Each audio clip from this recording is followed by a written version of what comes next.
Yoshida. This is Fern Halls. And you are listening to Aetheryte Radio. Aetheryte Radio.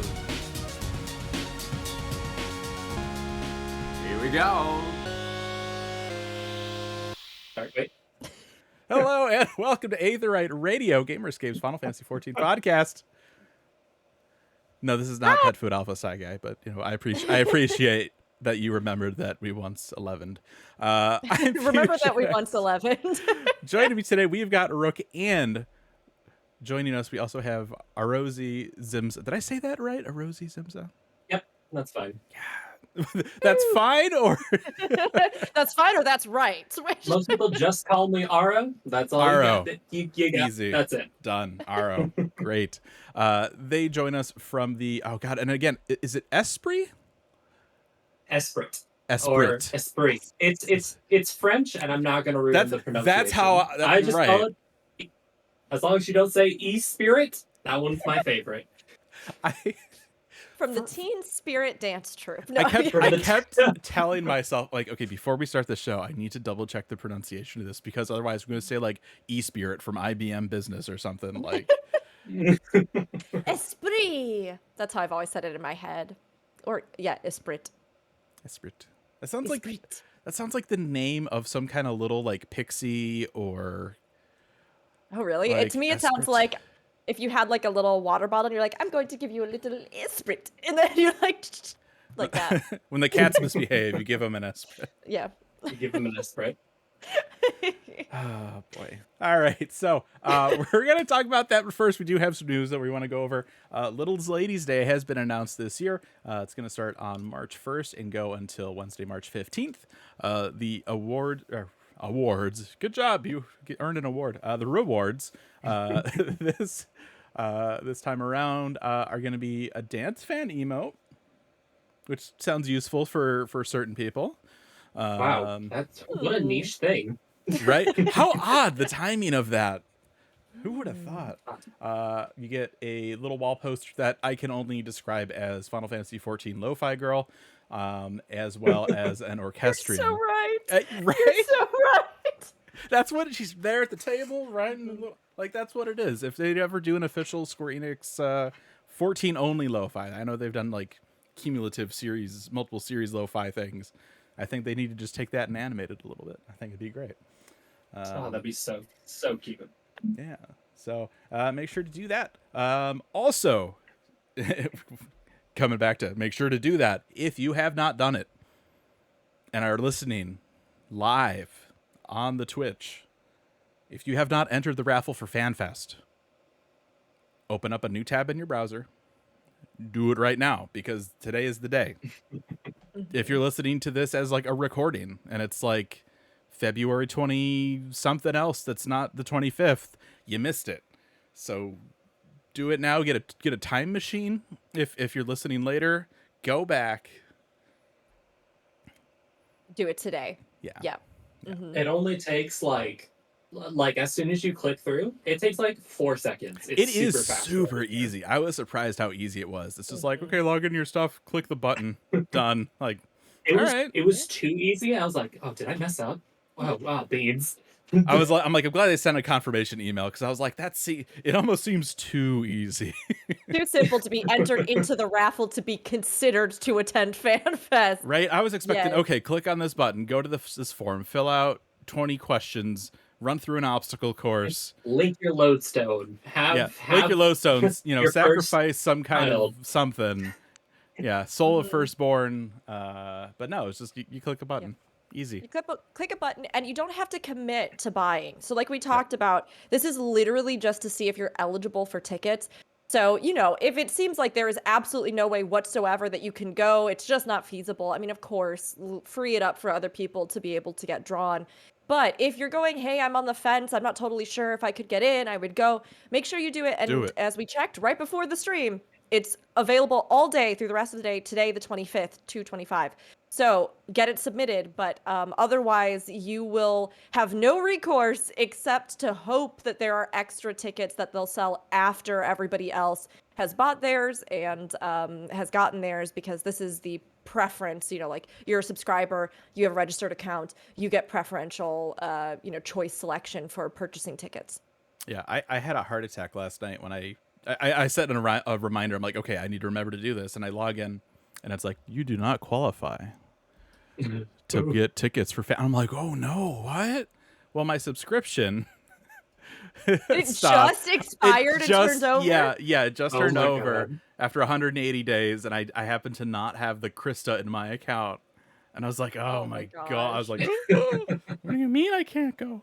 But it's fine, we figured it out. The pre-order is for North America only. So Yes. if you have a subscription or a game service that is like European or if you're not North American, if it's not a North American service account, you won't be able to register for the pre-FanFest ticket thing. Yeah. So North America accounts only. You have today.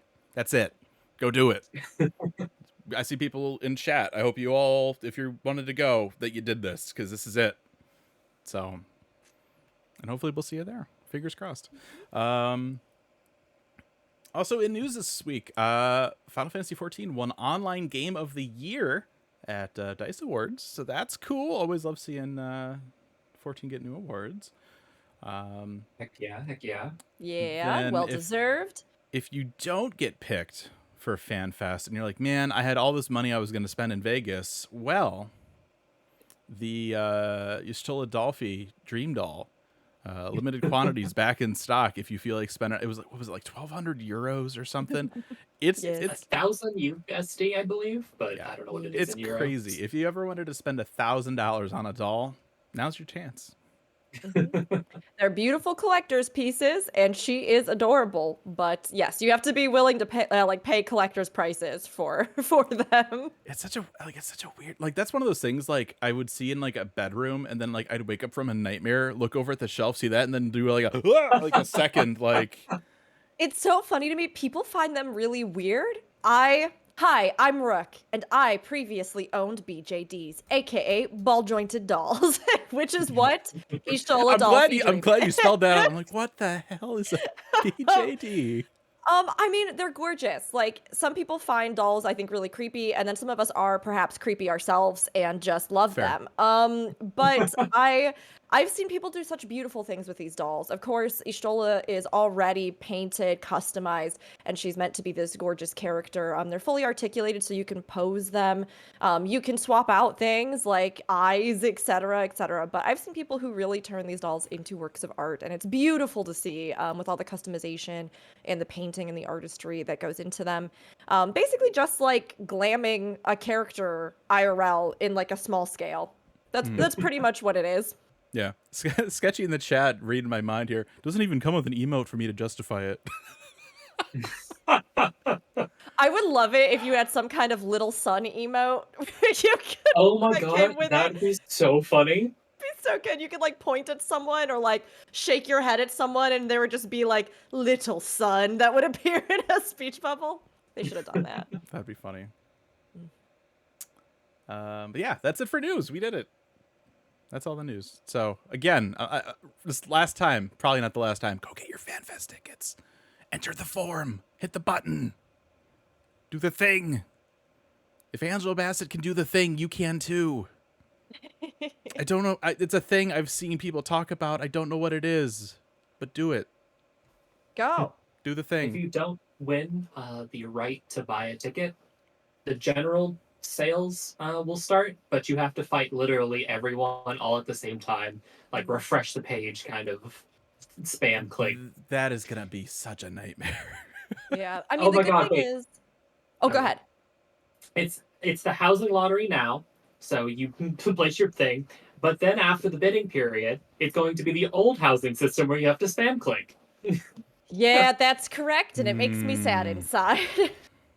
But don't forget that if like one of your friends gets it and you don't, technically everybody is eligible for 2 tickets if you get in through the raffle. So they lowered it from previous years where you could pick up 4. But that's still something to consider. If they're not going to use that second ticket, you could always pass the cost on to them.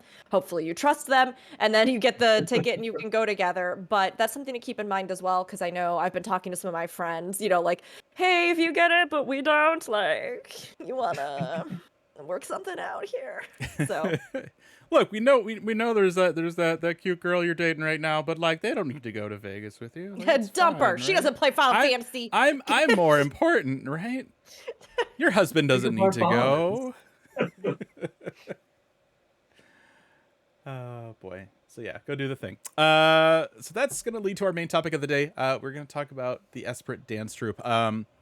So for those of you, for people out there that don't know what this is, Ahro, can you explain? Just give us like the elevator pitch. What is Esprit? All right, elevator pitch, 30 seconds. Hey, do you like dances or were you ever jealous of those the Uldal cat girls and how coordinated their dance is? We all know the one that's right in front of the inn. Well, what if I told you that there was a group of individuals that put on whole musical performances synced to job actions and emotes? Well, I'm not talking in a hypothetical. That's Esprit, baby. All right, that's my elevator pitch. That was wonderful. That was wonderful. It's really good. It's really good. And I have been jealous of them for a long time. And now I'm jealous of all of Esprit, having seen your performance. Also amazing. Watching the performance, like I know I could push a macro, I can like slash dance. That's I can do that. Fails in comparison to the things that you have all done. So tell us a little bit about yourself, and then we'll work our way into Esprit. How did you get into 14? When did you start? All right. I used to be a really big player of Guild Wars 2, actually. No, you did not. No. Oh no. All right. I'll be over here. I also play Guild Wars 2 and Final Fantasy 14. Sorry, that's all. Please continue. I really love Guild Wars 2. I still think Guild Wars 2 has some of the best PvP in any MMO, and it also has a better beast race than Hrothgar. Sorry, Hrothgar, I love you, but Char are just better. I like the holy trinity of DPS, healer, and tank. And I had just seen the trailer to Shadowbringers, and I was like, all right, well, I might as well try it. I mean, and this was before they had a really good free trial. Like, we're talking like, oh, you can be level, I think, 15, 30 or something? The really limited one. But I tried it, and I was like, this is actually kind of fun. All right, I'll try it. Haven't stopped playing. So, yeah, the end of Stormblood, start of Shadowbringers, that's how long I've been playing. It's super fun. That's awesome. I'm so glad you found the game. And I mean, there really is, for all that I do also love Guild Wars 2, there really is something so satisfying, I think, to certain players about the Trinity system. Having those roles, having that, like, this is my job, this is what I do, this is how it all comes together. And it's kind of funny because in the same way that you do dance performances where everything, you know, you've got like your specific spots, choreo, you've got all of this kind of plan. It's very similar to the actual gameplay of 14 too, in that you have this sort of structure and this dance that you do a lot of times in fights, as people call it. So I love that the game caught your attention and brought you into it. Yeah. I still love you, Guild Wars 2. I'm not dissing you, bud. But I just like 14 a little bit better. So how did you get started with dancing, or interested with dancing? Is this like a real life thing that carried over into game? Yeah. So, I have always been a performer, in my IRL. I've been doing, I used to be a choir boy, which, haha, funny. And then I became a theater kid. And then that was all through high school. And then after high school and college, I still did theater. I did it recreationally. I didn't do it as like a major or anything. And then, you know, out of college, I have a job. I can't really devote as much time recreationally to going to a theater and practicing for 4+ hours and stuff like that. So I took my special interest of Final Fantasy XIV and just crammed my other special interest, which is musicality, into it. Easy. Perfect. This is like the perfect guest for you, Rook. I know. I'm over Theater here. kid, just like- Guild Wars, like, checking all the boxes. Dude, theater kid was in show choir, choir and or show choir for much of your life. I'm over here just like, did we same circles? Like, how did we? Actually, No. that's not why I'm face cam today, because I'm actually you. What? Whoa. Whoa. I knew you had impeccable taste in Hrothgar for a reason. We're the same person. No, this is And can do amazing. ventriloquism apparently too. Apparently, yeah. That's Awesome. skill. No, I mean, honestly, it's such an incredible journey. And we see so many people. I mean, when you look at, there's so many of us, I think, that have a background in the arts, or whether you end up funneling that into something like role playing, whether you do stuff like Chili, who did a ton of theater, Chili Farmer, and now does these like live performance things with like, I'm trying to think of how you would even quantify it, but basically like live performance pieces with like Karen's Diner in game and all this other stuff. It's amazing to see how I think we can funnel those passions into the game. And I love that you brought your passion for the arts and music and everything into 14, because I mean, obviously we have a really cool medium to be able to bring it to life in a new way in a digital space. Absolutely. I never really expected me to be doing this kind of stuff in 14, but hey, we make our own content as we go. Exactly. So let's get into kind of some of the logistics of this. So Esprit is a group of macro dancers. What is macro dancing? All right. Everyone has the ability to just click on your little the little menu bars at the bottom, and there's user macros. That's just a thing that you can do. Most of the time, folks kind of use these for crafting or gathering or a cringe res macro. But you can do a lot with that system. You can rabbits, please. You can load emotes, job actions, targeting systems, all sorts of stuff in the user macros. Basically, you can do a lot that you'd be surprised the amount of stuff that you can just do in a macro, basically. There's a huge extensive list of like 400 actions that are in it that most people don't even touch. Yeah, it's interesting coming from Sci Guy talking about 11 macros in the chat. Yeah, I mean that's where a lot of when we jokingly talk about the cringe res macros, that was totally a thing in 11. Or I mean, gosh, 11. If you were a ninja, there was probably at least like a good like 60% chance you had some kind of like Naruto based macro for when casting shadows. Only 60%? I would say 90%. Maybe more. It was I mean, macros for any action were so frequent in 11 because of the way that the menu and command system worked. Is you usually just had your macro bar. It wasn't a hot bar. You had to make the macro bar for your actions. And so everyone's like, yeah, I'm gonna put like a /P like cool movie quote. And that was how you played 11. It's so fascinating. Like macros are I mean, okay, you obviously outlined it, but essentially like scripted, timed, like, you can kind of program them into a chain of actions or text or things like that. So with macro dancing, this is kind of a question outside of even the questions we had on here. Why would you say that you lean towards, I think I have an idea of the answer, but why would you say that you lean towards using macros specifically for the dances versus just everybody trying to call out live like, and now, or something like that? Does it make it easier to coordinate? Is it something where, like, why lean towards macros versus doing it all kind of live? Two answers. One, because my admin, actually anyone in Esprit will kill me if I try to give them a bunch of emotes and be like, please click this in order.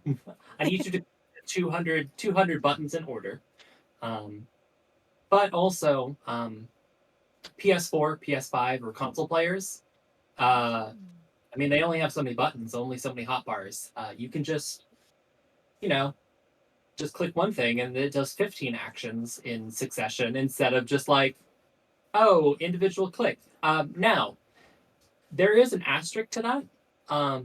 There are some things that the PS4 or the console players, like things can't be macroed. So if you see stuff like item usage, so like, the Realm Reborn Red or fireworks, or the manual steps of standard step. Is it standard step? No, I think it's technical step. One of the steps. To be able to pop Telania, I think that's how you pronounce it. Damn French. You can't macro that, so you have to manually click it. But those are weird case scenarios. It's just easier. It's just easier to have everyone have the same macros and do it all at the same time. Yeah, that makes total sense. So you mentioned that you largely use macros, but that there are a few kind of like rare abilities that they either can't be programmed in or you can't use them that way. Are those usually the only exceptions, or are there like typically in any dance number some portions where you're having to do it live, or do you really try to macro as much as possible? For the ease of like large group numbers, we do try to macro it as much as possible. But I mean, if you see any movement on the stage or anything like that, that's all manually done.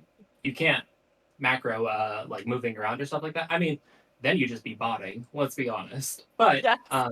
anything else like movement, there are sometimes if we need to get something done, because a macro only has like a wait 0.1 interval,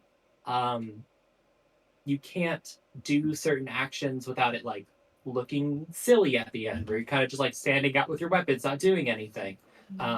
So there sometimes are manual clicks there, just to make things look smoother. But for the most part, we do try to blend as much as possible into the macro side of the house instead of the manual click side of the house. Now, for when it comes to syncing and stuff like that, a lot of people think that we operate like those bard groups where like everyone kind of like, click button, everything works together.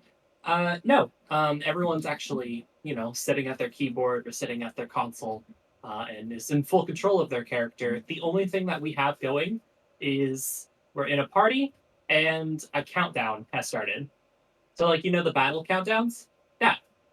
We just go on start because that's client side. And then everyone just clicks as soon as the start appears. That's so cool. Yep, I so love that. it's like a battle rotation, except not really, just a dance rotation. Yeah. Instead of attacking something, you just start to dance. You just boogie down, you break it down. That's awesome. So one of the things I'm a little curious about, you said you played Guild Wars 2 a little bit. What is there any equivalent of this in Guild Wars 2? Not that I had researched. I mean, let's be honest. This is kind of niche. We haven't hit the mainstream yet. But I have seen the bard groups of Guild Wars 2, where it's like an entire ensemble and stuff like that, which is super cool and has its own merits to it. But Guild Wars 2 doesn't have like it just doesn't have nearly as much emotes as Final Fantasy does. It just doesn't. Nor a lot of buttons, because Guild Wars 2, most jobs are boiled down to about 10 buttons. Elementalist and engineer and stuff like that cannot break that rule, but most stick to the 10. Where on Final Fantasy, I mean, Dancer has like 14 buttons that you can use, and tanks have like 16, I think, for some. No, 15, I think. Yeah, a lot. Yeah. Guild Wars 2. So it's more flexible. Yeah, no, I mean, I absolutely agree with you. Guild Wars 2 has far less emotes, although they've started actually more regularly adding emotes into the game, which has been really cool to see. And also some that even are like collaborative emotes, which we don't yet have in 14. 14, please and thank you, where Oh, that'd be somebody so can cool. like sit down and pop up a tea table, and then other people can come up to it and sit down around the tea table and drink tea with them and stuff. Like, it's super That's crazy. cute. I love that. Yeah, it's awesome. But they don't have as much of a range, and while you can weapon swap, so that like technically at any given time you probably have more like 15, or depending on the class and things. And then of course you have a ton of customization with skills, like being able to slot stuff in. I mean, yeah, like you were saying, Aro, it's not as flexible in that way. We don't have quite as much of a vast repertoire of those things, and like a comprehensive macro system is also not something. I think actually you're not allowed to use macros in Guild Wars Yeah, I 2. don't think so. Okay. So you 'Cause can't that's use not- those.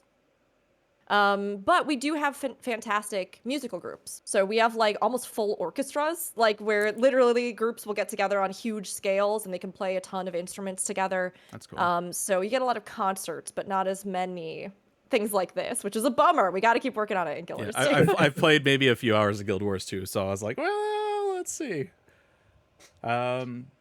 So what got you into macro dancing? I mean, you know, obviously, right, you have this real life background with theater and everything. But once you get into 14 and you want to do something, how did you stumble upon?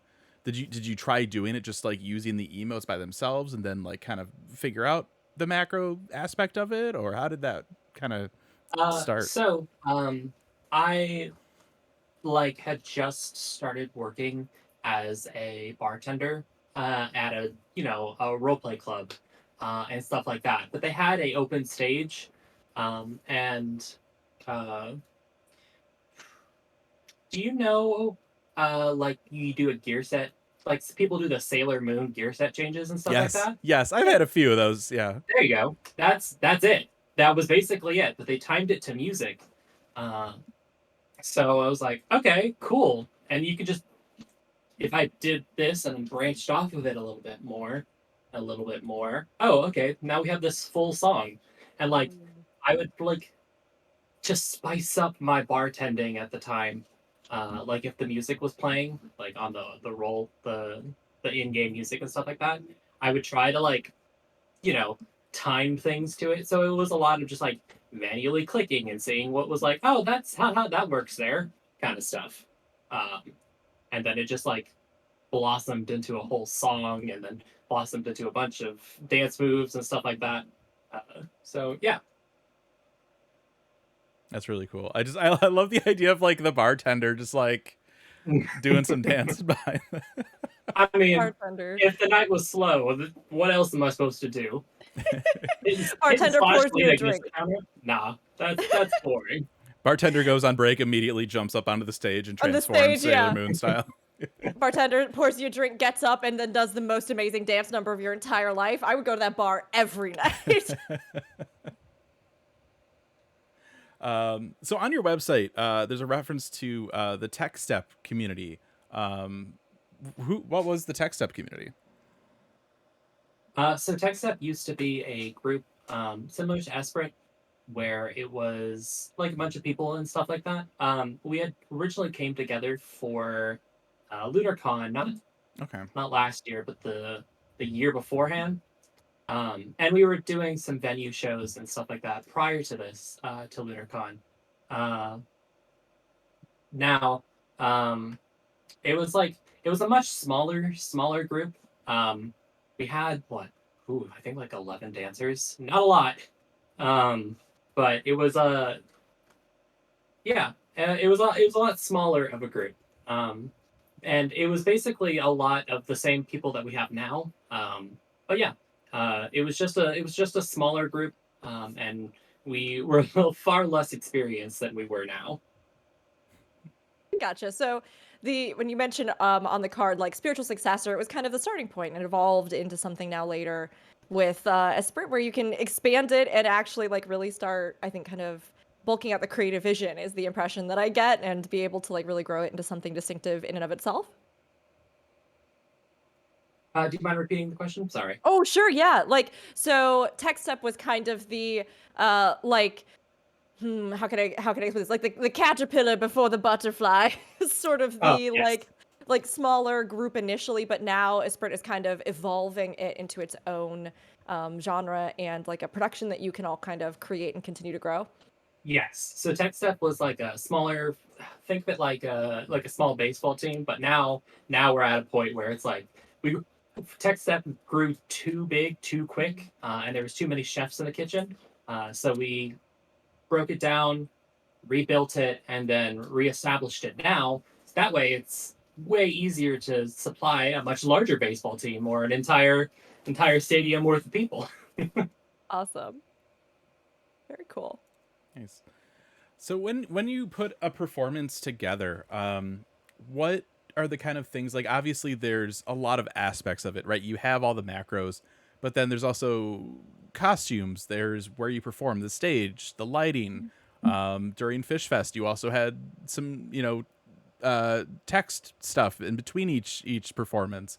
Like, how do you put together a performance? Like, there's just so many elements. All right. So most of the time, first things first, theme. We always pick the theme. So in this case, for Fish Fest, I mean, fish, water. It's on the tin. That theme was pretty easy. But we'll go with a theme. Then in our Discord, I'll be like, "Hey everyone, we have been invited to XYZ event. This is the theme for the XYZ event.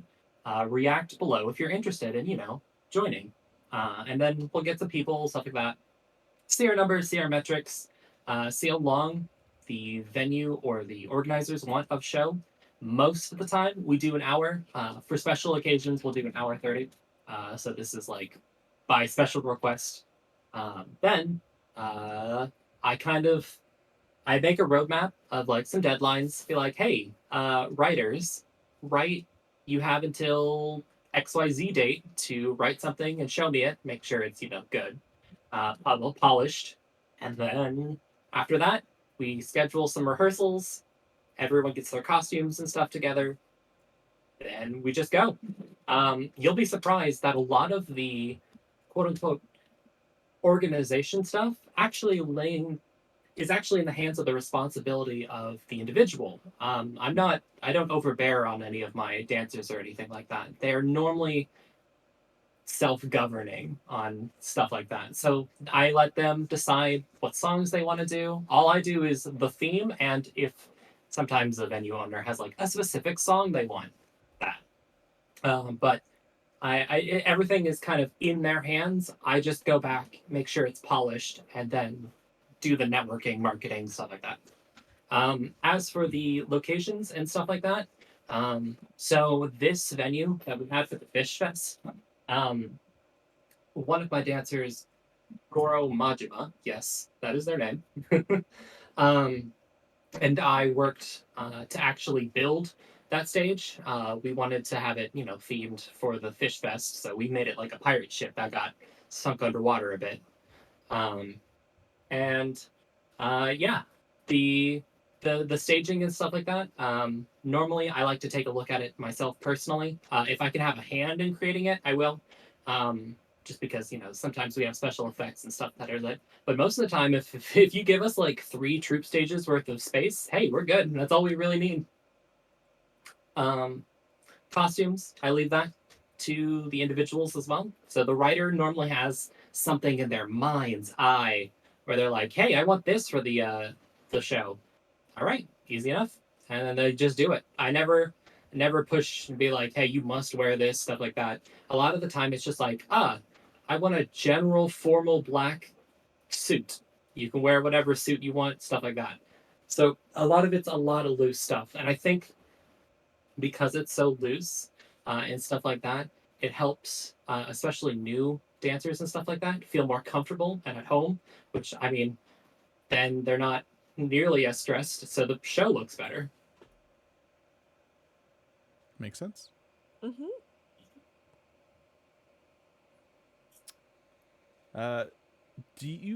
So obviously, like, we talked a little bit earlier, right? This is a little bit of a niche thing, right?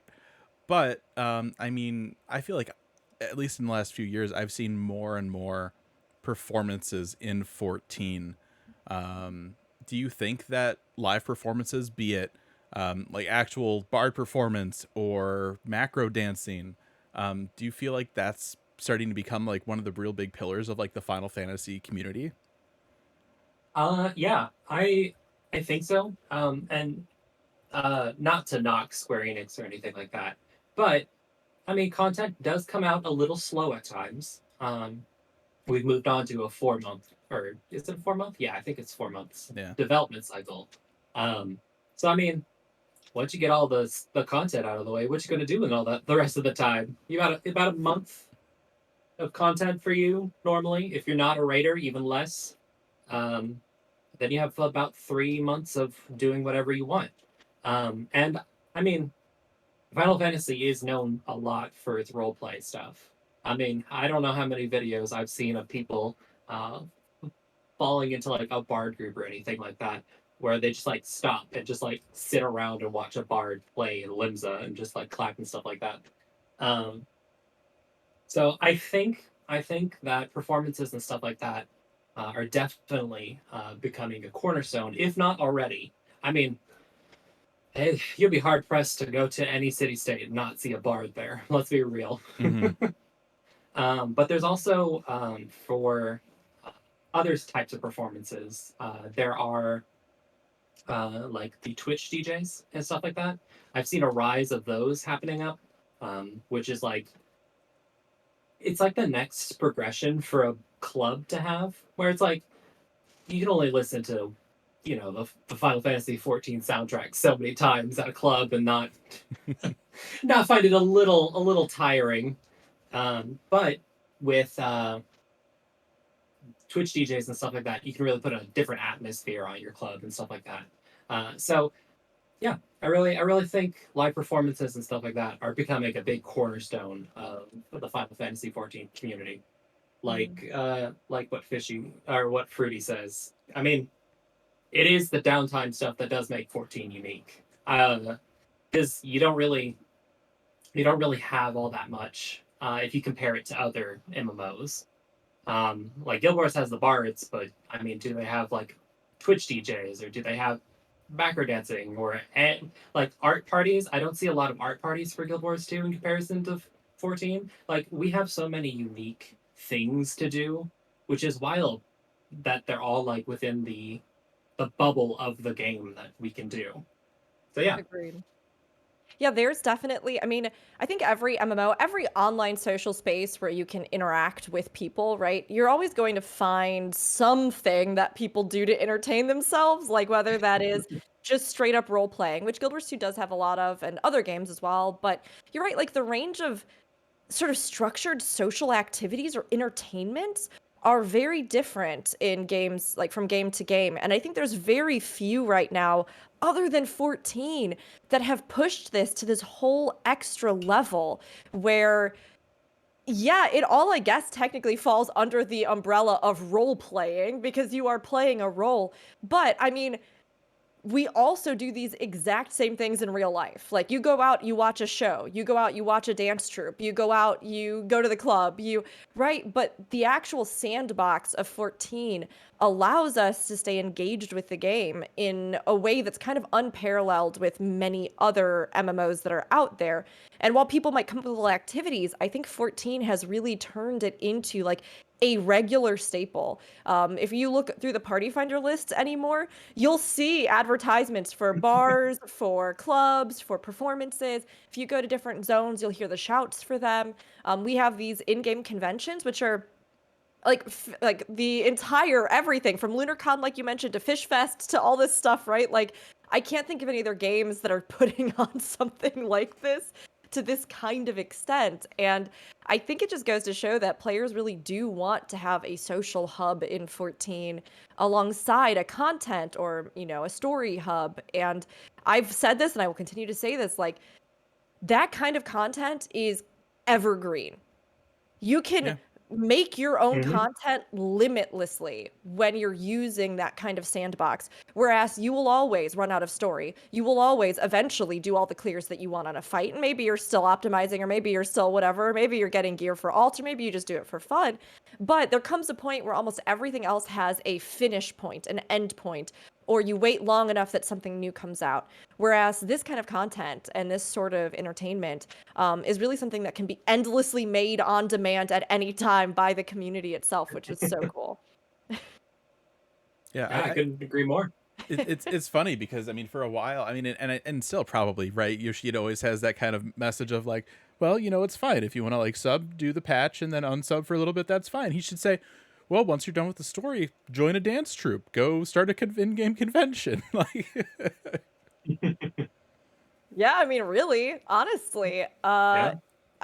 I am excited that they've added some things in, although obviously we have a question here in a second that'll kind of touch more about this, but I'm excited that they have added things in like designated RP venue tags and stuff like that. I honestly think if they leaned even more into it, I mean, we just recently got the portraits and the, you know, adventure plates and stuff, which is interestingly kind of like card that a lot of people have been using for role play, although not as comprehensive, but it does give you in game more of a here I am showing you my character and describing them in some way, be it through images, be it through, you know, whatever I've written in here and the way that I've styled this. So I really hope that they really lean into and embrace this and continue to like open up more features for that more social role playing element in the game and develop things for that, because I think there's a huge demand for it. But with that in mind, I wanted to ask, although I know my answer on this, but I added this in. I just wanted to ask you, do you have to be a role player specifically to enjoy live performances and events, do you think? Absolutely not. You can just stroll up and just enjoy it. That's the point. I mean, you can slap on that RP tags slash EM and make your own custom emotes and stuff like that, talking in chat and stuff like that. But I mean, as long as you're enjoying the content, be it a bard, a Twitch DJ, macro dance, anything, I mean, you're good to go. You don't have to be a role player to enjoy this kind of stuff. no, absolutely not. I mean, I don't role play at all, and I've done Sly DJ and birthday parties. I've done you know, I was there for Fish Fest. You don't need to role play if you can like if you can have a good time and enjoy seeing fun stuff. That's all you need. That's all you need. Yep. Yeah. I agree. Yeah, totally. So with everything in the game right now, I mean, there's a lot right now that 14 offers. But is there anything that you think Square Enix could add that would make performances like the ones that you do even easier or more fun to put on for people? Yes. I don't see them ever having it where you can just use whatever skill not in combat. Probably never gonna happen. However, indoor training dummy. That would be amazing. Because then we could just like hide one in the stage or like in the audience, like under the seats or whatnot, and then target that, and then be able to use stuff like Dragoon attack, or the Dragoons 1, 2, 3, or stuff like that. Because like some jobs are just naturally better at performing than others. Samurai, not really good for dancing, but like dancer, I mean, well, that's a bad example. Dancer, of course. But like healers, they can target themselves with most of their healing spells, so they're great for dances. But samurai, unless it's killing, it's not really good for anything. I guess you get second eye, and it's 2 AoEs. Cool. So an indoor training dummy would really change the game, especially since we could farm like an LB indoors and have an LB go off during a song. That would be cool. Crazy. That'd be so good. I mean, even at that point, like just let us use the LB, like whatever. Like if there's a striking dummy, like or you know, I guess like there's benefits to like having it build like it would normally in a fight, but also like just, you know, do like in dungeon exploration, just let us do the LB. That'd be great. Yeah, it seems like, especially with G-pose being such a big thing in the game too, that they would add some kind of toggleable mode in housing districts or some, you know, just something where you could use your abilities freeform. I understand why they maybe don't let you use them. Otherwise, you don't want to miss target and lose a whole bunch of things or stuff like that. But I mean, it seems to me as though, like, why not just make it so that in certain areas or certain places I you mean, could just use them, you know? there is the triple triad board that you can put in a house that makes the entire house a triple triad. Like you can Yeah. battle in it. That's like Yep. you could put one of these. I don't know. I'm just gonna keep calling it a training dummy in your house, and then congrats, you can now use all of your actions indoors. Yeah. Or just like a little That's sign to put great. on the wall that just says you can now fight everyone. Fight Club. Welcome to the Fight Club. Fight on. Yeah, Fight Club. Give a Fight Club collab. Never saw Actually, that coming. that'd be really cool. Kind of like how the PvP arena has that like one area where you can just walk up and then challenge someone. You can just make your house into a fight pit. There you go. That would That'd be be really really cool. sweet. Have a dueling basement. I'm sure nothing shady would ever go down in there. No, just That would be amazing. Yeah, I think that could be a huge thing. I was trying to think even as we watched the show, like, well, how could they make this easier, or how could they do more with this? I mean, really, you all just do so much with the abilities and the staging and everything that it feels like maybe just facilitating stuff to allow you more options, and that would be great. I mean, I think it would be so fantastic if we had some kind of calendar or something. We have Party Finder, right? But I almost wish there was an extension of that that was more like Event Finder, since it has become That'd such be a big great. thing in the community, yeah. where you could, say, hey, yeah, we are a dance troupe, we're having a dance performance or whatever. And then that could be listed in there, and it could have like the date and time, or people could look it up, or they could have tabs for like music, dance, RP, social, I or think whatever. with the current Party Finder, I think, I mean, there are some things in that Party Finder tabs that don't need to exist anymore. We don't need a Guild House tab. What does that do in there? But a role play thing, role play thing would be great. Maybe like a performing tab as well, and then like a venue tab. Oh, that'd be amazing. That way people could sort, because I mean everyone's gone into a busy Saturday or Sunday night opening the other tab, and there's like 70 postings. Yeah. So being able to sort it out a little bit better would be a dream. Yeah, I mean, even just having a dedicated like a RP or venue tab, I think would be great. And I mean, Square Enix has made small strides right for that in the past with roleplay tags and stuff like that. So like, I feel like that's reasonable. Like that seems like in the realm of things that would actually happen. Yeah, Yeah, that'd be great. that would be super cool. I would love that. I mean, they could do anything for it. You could even have a little hole. I don't think they would ever do this. I think possibly, as I had the thought of it, I was like, no, no, no, no, no. But it would be so fun. I don't know how they would moderate it. I don't know how they would make it a thing. I don't think they could actually implement it. But if there was actually some kind of herald or something in the cities, where if you had an event that you had like put in there, they would just shout like, hey, it's starting at X, or there's a dance thing. And if you were in the major city and you were going by, it would like auto shout that. Or like if you clicked on it, like you could see like what are things are coming up today, or like what are the announcements for that. I don't know if that would help or hurt, and I'm sure people would just make like a message that was just like butts at 5 p.m. Ward 8, plot 9, butts. I mean, I think that's the problem with that kind of thing, right? Yeah. I love the idea of it, but it comes down to like moderation. Yeah, they would have to devote a GM to just sit and filter it, and Yeah. that's probably not going to happen. And I think the same would apply for if there was any kind of like a events like board or like schedule that was accessible to everybody. I think they probably just don't have the moderation to keep up with it. Well, I mean, they let us make custom Party Finder listings. So Yeah. I feel like at least the board would be more doable. Whereas a herald that just shouts something in a zone maybe seems a little more. But Yeah, I mean, there's definitely like, you know, even if it's something as simple as like RP venue in the Finder tabs or something, like there's definitely stuff that they can do like now that would, you know, in theory be pretty easy because the systems are already in game for it. But yeah, it'd be great to see them, you know, support stuff like this a little bit more. But again, right, it all comes down to like moderation. Like if we had a herald that's like, come over to this club, it's totally not 18 plus, everybody can come, and it's like, I don't know if Square Enix wants to legally be advertising something like that in game. Yeah.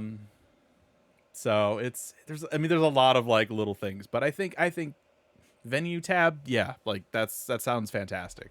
Start there, and we'll see what we can do there. But I mean, right now too, like if you're the kind of person that enjoys going to in-game events like this, chances are pretty good that you probably have like regular venues that you're going to, or you know where to look to find information about these things too. So Yeah, that most of the time when it comes to advertising stuff like this, most of it is done on Discord and stuff like that.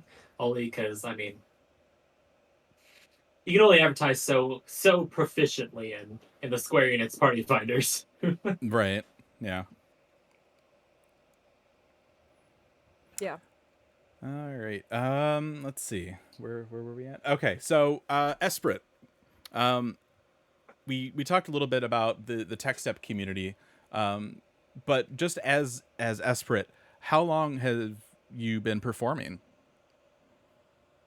As Esprit, I think we're a little over a year now. I'm not 100% sure. As like, I should check the actual date or something like that because I'm not 100% sure. I know we are over a year. Now officially as a dancing group, what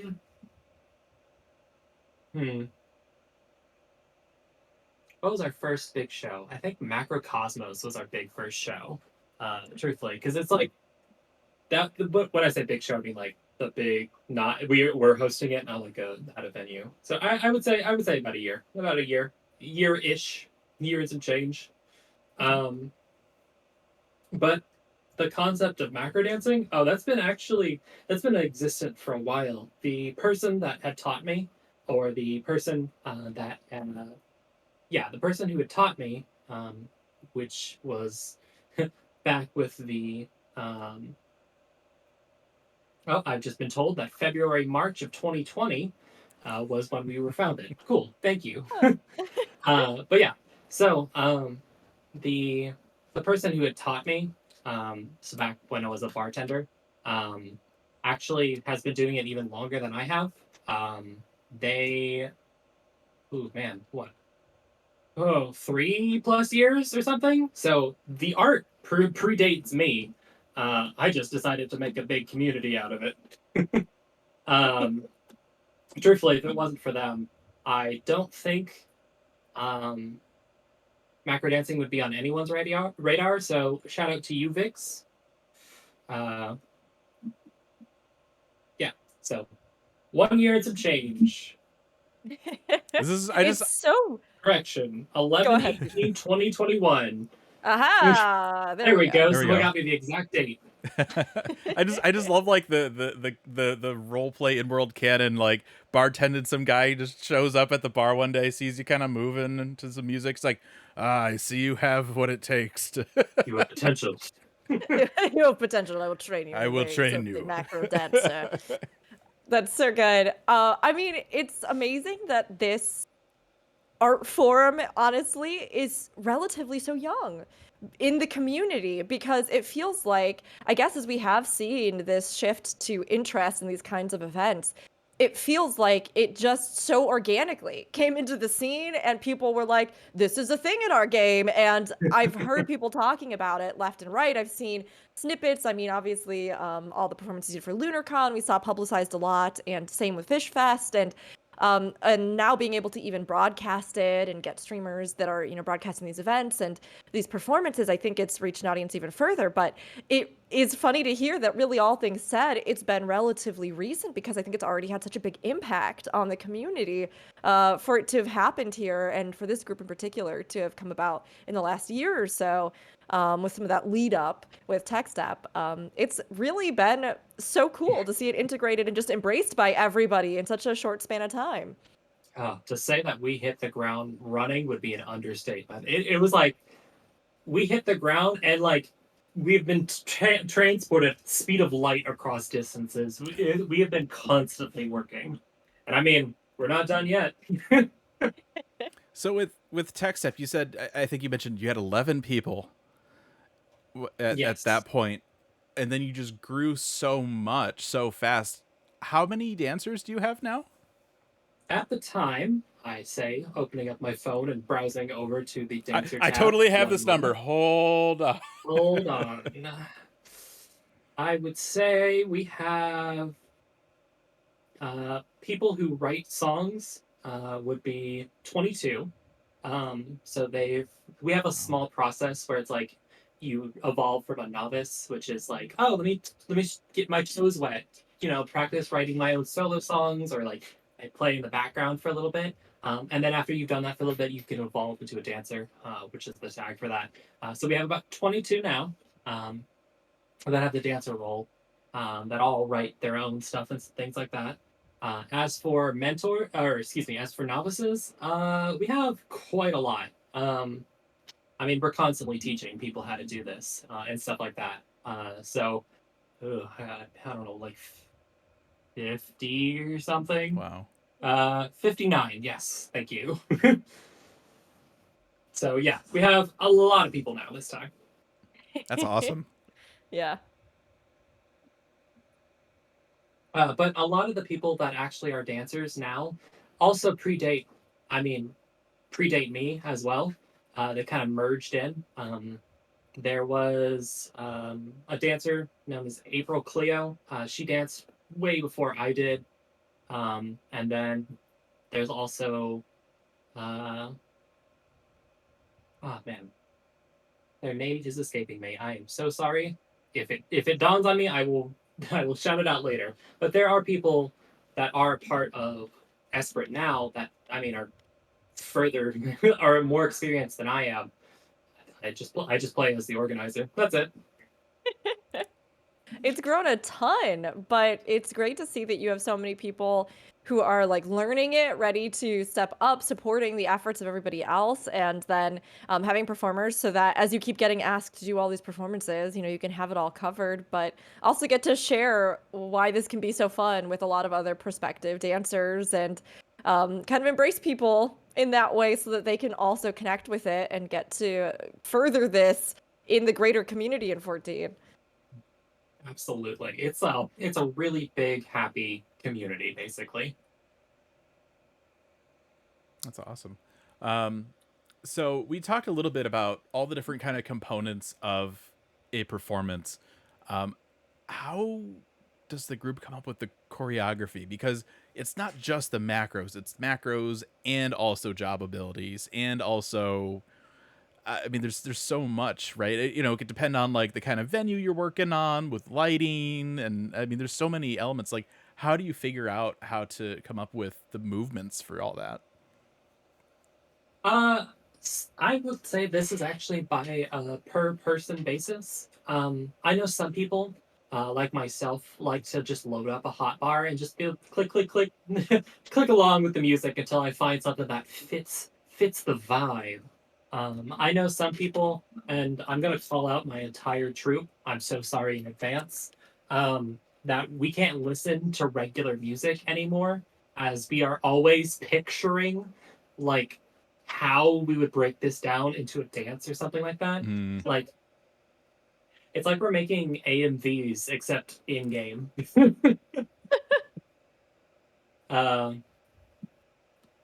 Now I know some people, like they'll write like 30 seconds of like the chorus of a song and then like branch outwards or something like that. It's all different on how people like to do it. Sometimes a brand new emote comes out and we're like, yeah, we have to use that somehow. I say, looking directly at the new emote that's coming out. Fan dance. Fan dance. Why were you not out before the Splatoon show? Oh man. One of the deep cut members is a squid. I think they're a squid. Are they a squid? Or are they an octoling? One of them uses One No, of a the fan. two. I'm so ashamed sorry. to say I haven't played Splatoon. They could be a squid, they could be a kid, they could be an octoling. But they have like a whole fan and stuff that they dance with, and it's like, if only this show was like a month later. Dang it. Oh well. We'll make it work. But a lot of the time, it's lyrics also help with that. Because I mean, if man, what's that one song where it's like I see a red door and I want to paint it black? I Oh mean, yeah. that by itself, the paint emote black, and then you can just build off of the lyrics or something like that. So I'm just that also imagining helps. just something about when we mentioned the fan dance again. I want to see a fan dancial. Fandantial? Like Fan Daniel, but like Oh my gosh! Fandancial. That would be Fandantial. hilarious. That would be good. That would be good. It would be good. So it's I guess what we're mostly hearing is that everybody kind of does their own choreography. So you lean more towards like lyrical dance specifically, so trying to create movements and things that illustrate the lyrics and looking at whatever your theme is and then try to kind of put it together in a way. I mean, are there any specific parameters that you set up for the team where you're like, oh yes, each dance we should have a mix of X, Y, or Z, or you should make sure to try and use this, or is it really just like totally free form and then people kind of workshop and go through that process where they are going, hey, okay, this is it, this is what I think I've got, and we're just gonna add that into the lineup. I hand them the reins. I let their creative brains work. They present it, and I give them the check mark. That's it. I am pretty hands off, and I mean, it would be really crummy of me to, step in such a creative like way of expressing ourselves to be like, no, you must do it like this, and I only want this, and you can only have paladin as the dance. No, that'd be silly. The only time that there's an asterisk to that is if the venue owner is like, hey, I want this very specific song, um, but that's kind of it. I give the theme, like I'll work with a theme, but everyone can kind of pick their own stuff. So like if they want to do a jazz number where everyone else is doing pop, for the most part, definitely you can have it, unless it just goes against the theme somehow. I mean, if we're doing like a hard rock show and all the songs need to be hard rock because that's the venue, pop in at a jazz number might not be what you need, but I'm not gonna tell them don't write it.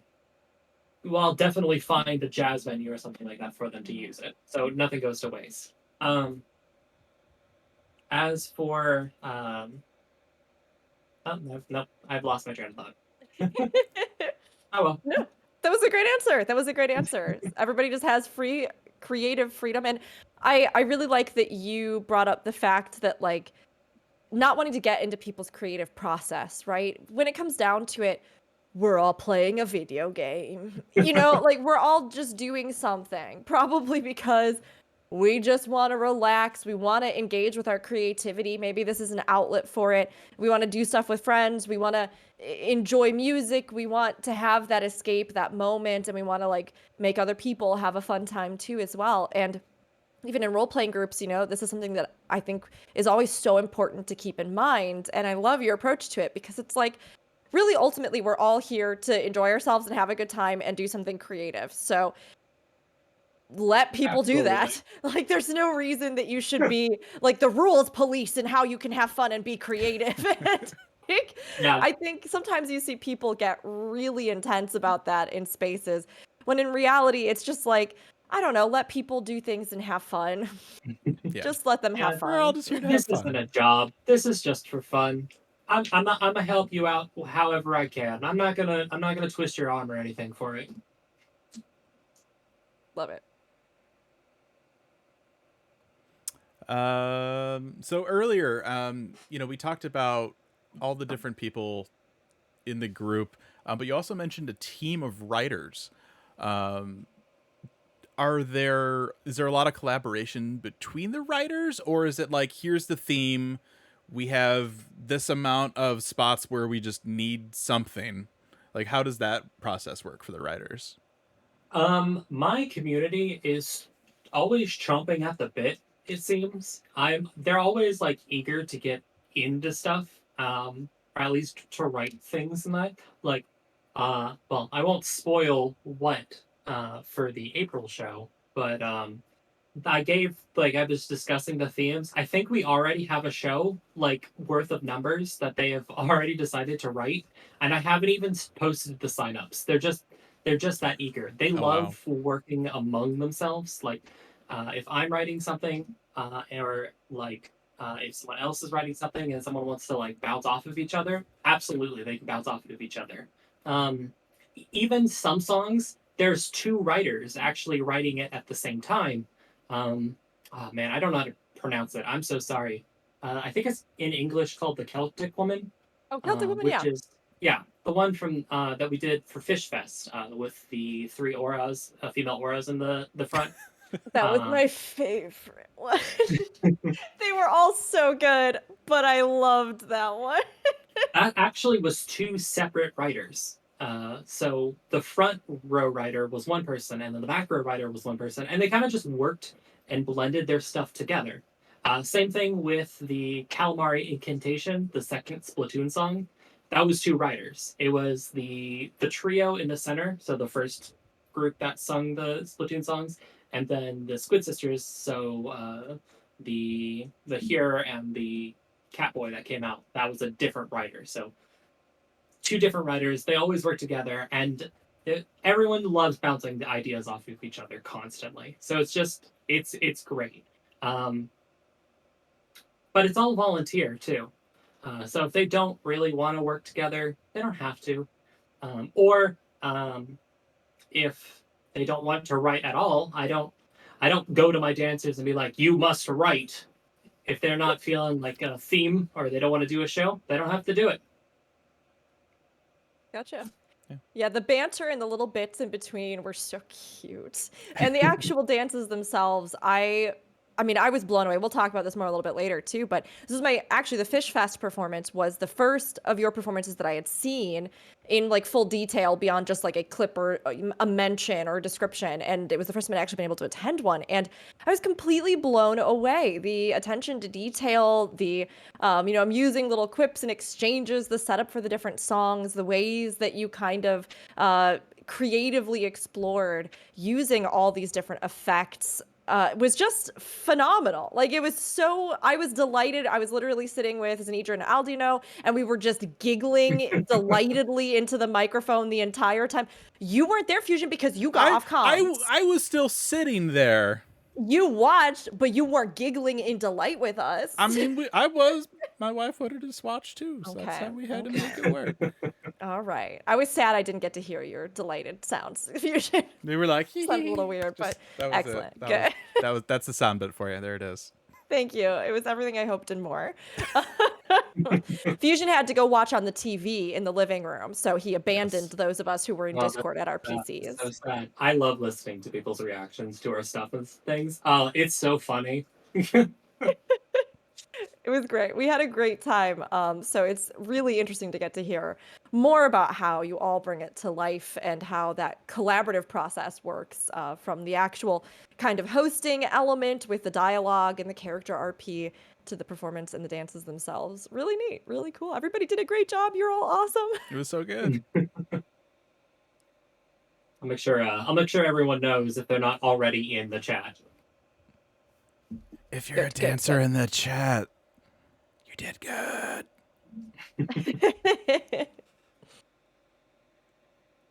So I think the next question was, what is your typical rehearsal schedule like? How do you rehearse these? And I mean, do you do rehearsals? I'm assuming you do. Yes. You'll be surprised to know that, unlike actual theater, we don't rehearse every single night and stuff like that.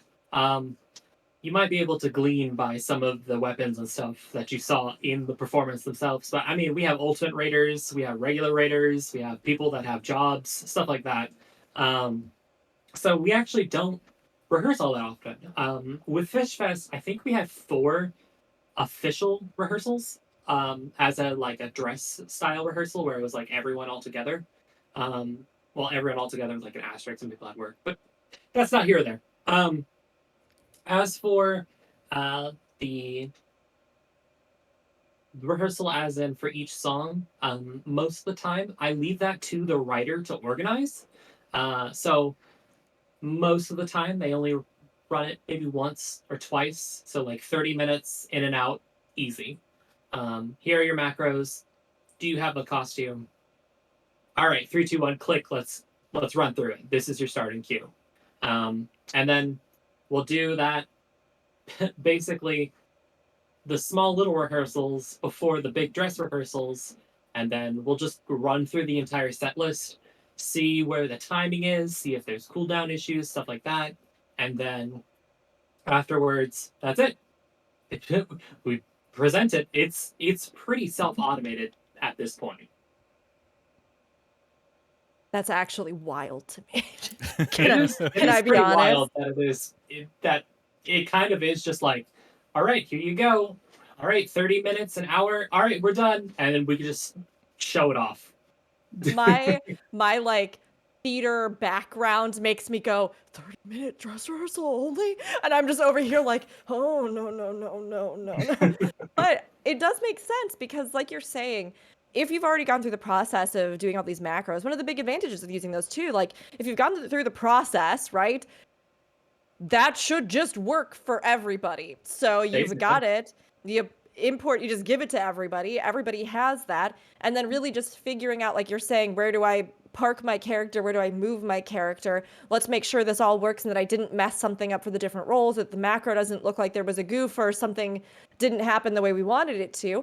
And then you are good to go. So it's amazing that I think I assumed there would have been weeks of rehearsals or something, but to be able to still do this and engage in it as a group, even if you do have all this other real life stuff, you know, it's not something that I think if people were curious about getting into this, but they went, well, maybe I don't have weeks to be in rehearsals. I mean, you can still do it. It sounds like Yeah. you could still get into this and absolutely, you know, contribute and put as much in as you can, or you can even go, hey, okay, well, I can just get this all good and oh, there we are. And now we can just perform it basically.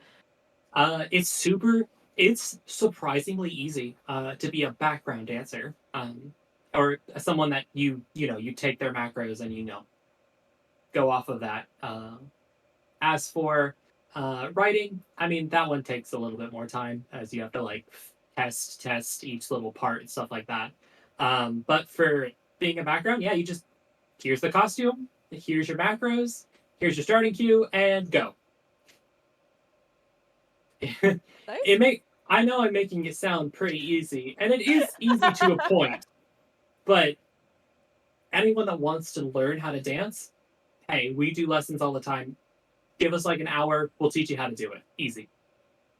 That's something that I think is so liberating about dancing in this kind of format, though, right? I think in the real world, so I have a background in theater and voice, but I actually did dance IRL for pretty much my entire childhood up through college. So I did ballet, modern point, did some lyrical, things like that as well. So I think one of the big things, even from doing all those years of dance experience, is that one, you never realize how, if you get into it seriously, how brutal it can be on your body. And then two, I think there's a lot of self-consciousness with it, right? Because depending on what type of dance you're doing, there are very specific looks, appearance, in like Western ballet, for example, or in point, there is this ideal form for how you have to hold yourself, the way it should look if it's going to be the most picturesque.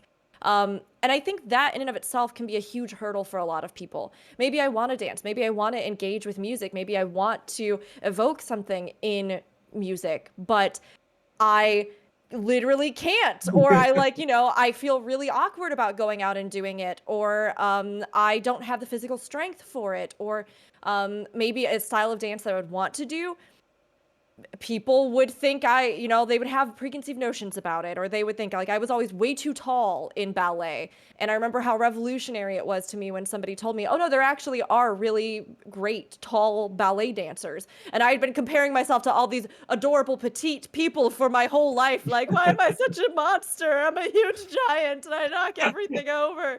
And like, it turns out that, there's a lot more diversity than that, and dance can be enjoyed by everybody. But I think that doing it in a medium like 14, I don't think you're underselling it by saying like it's easy in a sense. If anything, I think it's just accessible, right? Like It's super accessible. Anyone can do it. I mean, if like you were saying, there are things like, oh, I'm not the right body shape, or I don't think I could do this music IRL.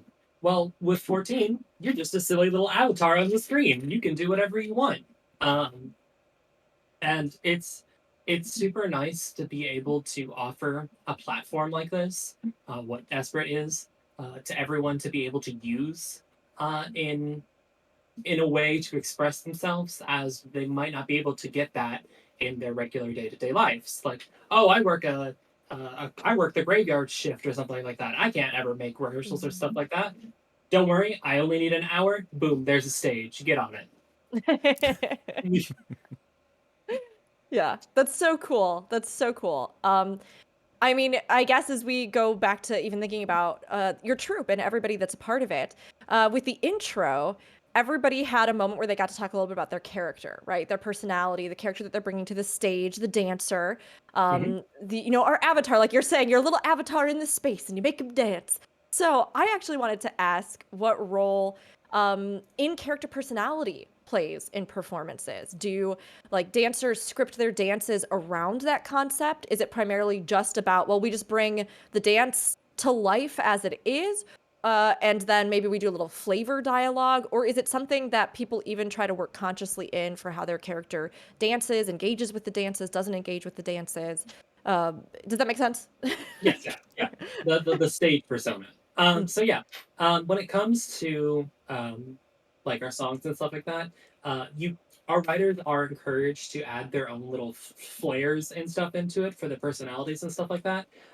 You can even see it in some of our costuming and stuff like that. Like Goro Majima does not take off their eye patch during their show or during any costume. Or we have a male row in our novices who doesn't take off their helmet. They'll have different helmets, but they'll never take it off, or something like that. Or like some people really like writing in just emotes, not a lot of job actions or stuff like that.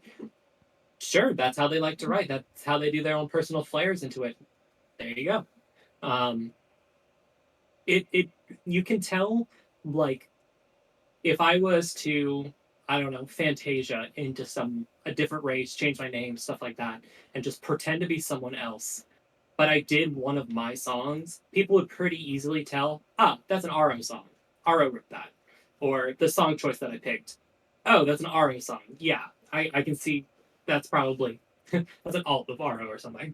Because like we have some people who really like to do instrumental numbers where there's not even a single lyric. I couldn't. They're much braver than I am. But you can point and be like, that's an April number. Definitely. That's so phenomenal. You could definitely branch out and stuff like that, but like everyone has like that little flair to their writing style and stuff like that. Yeah, I think it gives you that further layer of expression, right? Being able to have agency in how you want to engage with it creatively and who you even want to be in that space. It was so fun to see the range of characters and the fact that I think, at least in the Fish Fest performance, I think we had performers of every race except maybe Lala? I'm trying to think. I don't have a la la dancer. So if you're in the chat and you want to learn how to dance and be a la la dancer, hey, that'd be cool. Me casually opens Final Fantasy. Lala fell select. It's really funny that we brought that up, because the next thing we wanted to ask, for people that are interested in that, how do you go about training a new person for macro dancing? I have some wonderful mentors who are in charge of like teaching folks. We do one big group lesson about every month ish. If we're not busy, sometimes like a big show will eat up some time, more time than necessary, or something like that. But it's like we're meeting on this date at this time at this location. If you can make it, sign up. If you can't make it, no big deal. Just let us know. We'll try to schedule a one-on-one. So even if you're like a graveyard shift person or something like that, we can accommodate and stuff like that. That's awesome. But yeah, we have a dedicated learning plan for the basics of macro dancing. We are currently writing not we, sorry, I'm not writing it. The mentors are. I don't want to discredit them. The mentors are writing an advanced guide, so like how to write big flashy group numbers and stuff like that, for some of the novices or regular dancers who want to, step up their game or something like that. But yeah, we just have general lessons that you can just sign up for. That's awesome. So go make that Lalafell character, Rook, and I'm going. For somebody that wants to get into this, I mean, we've talked a little bit about it already. With, I mean, it seems almost too easy in some regards. But like, how hard do you think? Like, if you're somebody that hasn't done it before and you want to come in, like, how long does it take for them to go from like newbie to like somebody that can like perform? If you are background only, so you're just given a bunch of backgrounds and a costume and stuff like that, I've had turnarounds of about 30 minutes, and they were on the stage. Wow. I was thinking like, a couple of days maybe with a few sessions. No, 30 minutes. All right, No, done. 30 minutes. Get out there. But realistically, about an hour. The 30 minutes are like for very special case scenarios. Mostly content creators, because I don't like eating up a lot of their time. But for normally an hour is about the length of a lesson. That's it. And Lord Almighty, is it easy? My mentors have basically broken it down step by step to like bite-sized chunks on how to do it. Makes it so much simpler. Way simpler than when I got into it. That's crazy. I like already, like we were talking, it's like, well, it probably doesn't take too long, but yeah, that's I mean, that's awesome. I mean, I think it helps, again, talking about how accessible getting into this is. 2 hours. It's 2 hours. 2 hours. 2 hours. I mean, 2 whole hours. That's still pretty good. Yeah.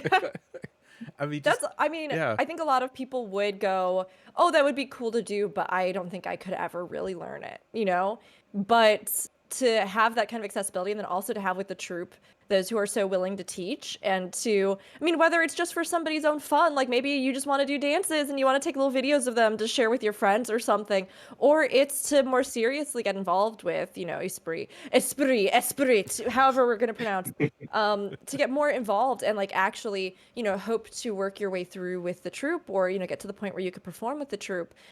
It's not something that you have to, I think, build this big daunting wall up for. You could just do it. Shia LaBeouf style, just do it. Yeah. Truthfully, the only thing that makes it like the only, I would say, soft wall to it would be your emotes. So, Beast Tribe emotes or Mog Station emotes will never require anyone to get any of these, but you become more flexible the more you have, obviously. And then your jobs. So if you only have Dragoon unlocked, the amount of songs you can do is probably limited. But if you have a bunch of level 90 jobs, then hey, you'll be a little bit more flexible. Of course, we'll always try to work with people and stuff like that. So everything, we always post requirements for songs. So like, let's say I write a song, I need a level 86 dancer for this. Or 86 like minimum dancer, because that's the last skill or whatever that you can get on that. Okay. And then I need these emotes, so I need you to go to the gold saucer, go unlock these needs. So you never are like caught off guard on the requirements of a song when you come in and look at the sign up list for a song. When you Nice. set up these dances, now I'm curious, like, are there certain jobs that you find that you are looking for more? And then like on the same kind of note, like, are there emotes that you find yourself kind of going towards more often than others? That's a by writer. By writer, everyone has different choices. However, I do see a trend for jobs. That'll be tanks and healers and dancer. Because tanks, they can use all of their self-mitigation buttons, their AoEs, shirk, not provoke, pardon. They use shirk, their invul, stuff like that. Healers can target themselves, each other, stuff like that. And then dancer, because obviously standard step and technical step. I mean, come on. Those are just flashy Using buttons. dancer Perfect. for dancing? What? Wild. If they make standard step have to be in combat, oh my god, we'll be in ruins. I literally did say to Zenidra as we were watching Fish Fest's performance, because Zenidra mains dancer, and I went, it's so cool to actually see dancers' animations used for dancing. They're beautiful. They're beautiful. And I think it really highlights the detail of those animations and the very flashy, over-the-top special effects as well. But it really gave me, I think, a whole nother appreciation level for the animations they did for that class that just make it so beautiful and really encapsulate that. It was fantastic to see. Absolutely. I mean, in the middle of combat, it's hard to see your own character, let alone the actions that they're doing. I'm So sure. It's really I'm nice sure to your actually battle see them. dancing is wonderful, but I need to focus on mechanics. What? So I know that we talked about the. Are there emotes that you personally enjoy using for dances? Okay. I really like Gooby Doo. That one's a lot of fun. Yeah. I like the flower shower or gratuities. So when you throw the petals or throw money, Yep. those are just always fun to just throw stuff into the crowd. Big fan of that. Or I really like Rally, because there are racial emotes, and Rally is one of those where a Hrothgar rally and a Catboy rally are two different rallies, or a Lalafell rally and a Here rally, totally different. But yeah, those are one of my. It's just really energetic, really get in there, and it fills a lot of time. Fist Pump, the one that you can get from, I believe, Eureka, is another good one where you like punch your fist in the air and then you bring back both fists to your side. Super cool. I love that one too. That one's a really nice emote to float into other things. All right, now we gotta go around. Rook, if you were to do this, what would your go-to emotes be? Oh, geez. Well, what are some of your favorite emotes? Well, my favorite emotes could be used in a dance, but I don't know if I'd probably pick different ones for a dance. My favorite emotes are Yole Dance, Manderville Dance, so those would be fine. I really love this. I really love the squats emote. I think that one's funny. It makes me laugh, and I enjoy it. But I mean, there are so many good dance emotes in the game. I have always thought White Mage animations are really pretty, so I was excited to see them used a lot in the dances for Fish Fest. And when there was the big disco ball holy moment, when like the beat dropped at one point, I was like, that's my class! I was very excited. Shiny, I love the beat drop in Shiny. Mhm. That one's so cool. It was so good. I was ecstatic. I loved that. So I mean, I think those were ones that really caught my eye, the way that you can kind of punctuate moments. I also just loved the use of off-stage ability, like people standing just behind the screen to do effects on people on stage. I thought that was so clever. So I think for me, I'd probably be drawn towards a lot of the dance emotes. I'd probably put a squat in just to make myself laugh at some point. And a lot of the class abilities and how you can kind of use those creatively, I thought were just so fun. It got my brain going. Yeah, if you really want a class that's flashy, Blue Mage. Blue Mage has so many great flashy skills to just cast off stage. Oh, it's great. Yeah, I think for me, I also really like gratuity. I have a not so humble brag emote where I have all my statue emotes just play out, but the first part of that is I throw out a bunch of money. Oh my god. But Sci Guy in chat, the Power Rangers emotes. Yeah, no, I love those. I think it just doing the like all that. I think that'd be fun. I think those would be the ones I would probably pick. I like the Power Ranger ones. Oh man, I'm jealous of you. I want those statue emotes, please. Right? Just sell the emotes on the store. I will pay like full mount price for those emotes. I will pay the $30. Let me have them. I really, really hate that they have never put the emotes separately in this. I get it's supposed to be. I know it's like, I get it's supposed to be a perk of the statue, but at the same time, if you're only making limited quantities and those emotes are in the game, please make it so we can get them. Yeah, man. the Odin one, I think that only had like what 2 prints or 2 That was releases. that was the rarest first emotes. one, so I think that probably had the least amount. Yeah. Yeah. Yeah. Ah, man. Maybe one day. Maybe Yoshi P will, I don't know, see what we do and be like, we'll get that person some emotes. Here you go. Oh, I wish. The Esprit emote collection code on the Yeah. mod station. Be like, here's all the emotes. I promise you, if there is an emote tied to an ultimate, guess who is progging an ultimate?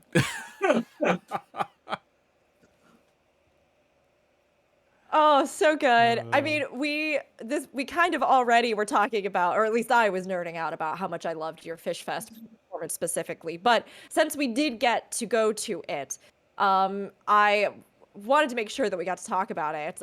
Thank you again so much for inviting Aetheryte Radio. Thank you for inviting all of us to come see the VIP show, because we genuinely had such a blast. And even though I was sassing Fusion earlier, all of us were there and we all really, really enjoyed it. We sass because we care. We do. We do. And it was cute as well, just to all be sitting together in like a little digital space watching a show. But We all looked so dapper, so fancy. fancy. We got I logged in a hurry Any others. after the show last week. I'm like, do I have any like fancy glamours? Like, what do I got?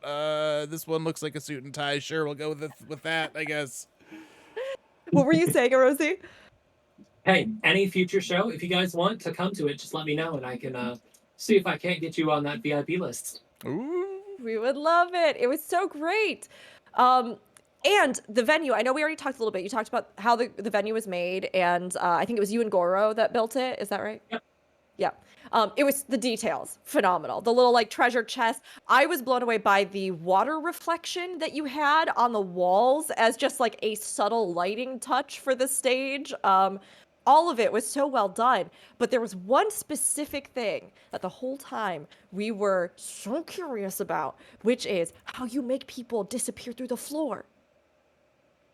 Oh, everyone is so amazed by that. It is one of the most basic things. What do you do when you get stuck in a house? Yeah, you clip through. Seriously? Yeah, you just move to front door. That's it. Oh my That's gosh.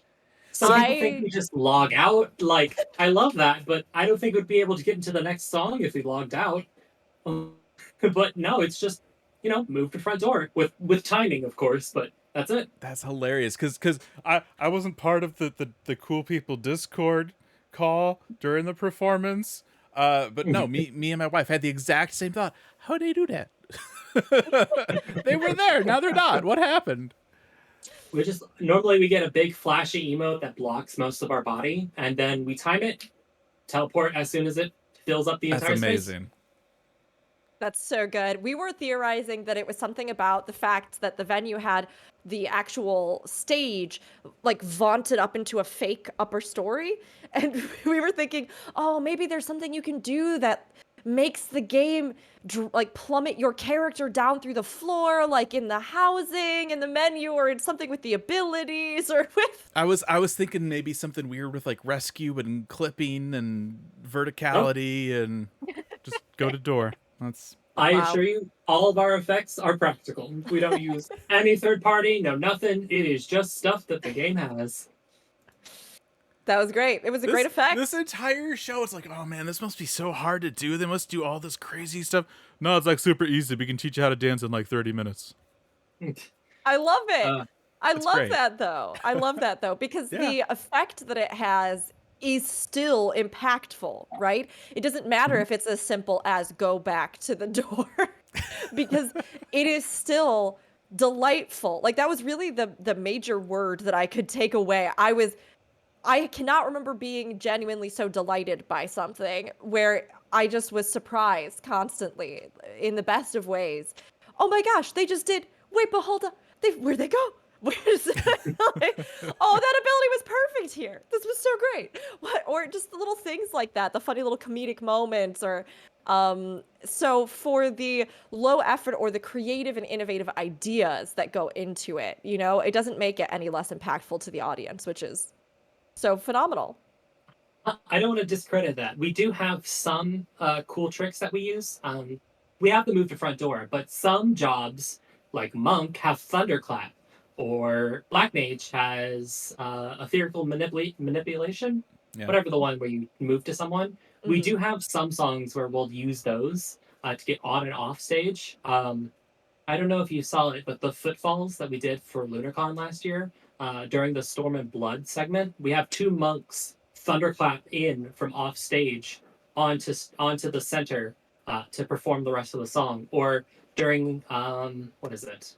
Calling All the Monsters during Halloween show, um, we had a black mage teleport back to their ley lines that they had placed earlier in the song after the rap segment was done. So there is That's great. movement tech, but most of the just get off stage is actually just with your front door. That's it. I love it. Very cool. Very cool.